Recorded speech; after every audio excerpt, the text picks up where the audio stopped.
ไปซื้อหมักทุเรียนมาเออขอบใจแล้วแม่เลยหมักบ่ดุเอาก็ซื้อเอาผ้าแม่นบ่หอมบ่ลมอยู่หอมบ่หอมฮะเอาทุเรียนก็ต้องหอมสิแม่เลยเอามาละหาย ซื้อเอาแล้วหาย หอมแห้ง ดี เหือแตกเหือแตนทุเรียนทุเรียนเด็กทุเรียนลูกจิ๋ว แม่รู้ละ 50,000ดิปูละ50,000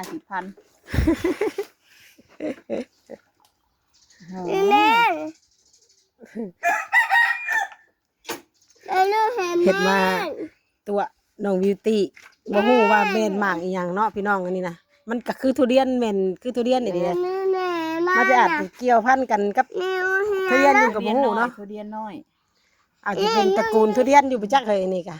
หักโตต่างว่ามันบ่หอม หอมอยู่ แต่ว่ารสชาติมันเป็นอะไรก็บ่ฮู้เนาะเพราะบ่เคยกิน กินได้ กินได้บ่อันนี้ก็บ่ฮู้คือกัน เพราะว่าเฮา แม่ไหนอีนะ บ่เคยกินเนาะ มีทันชุก เดี๋ยวชุกก่อนจะกินเนาะ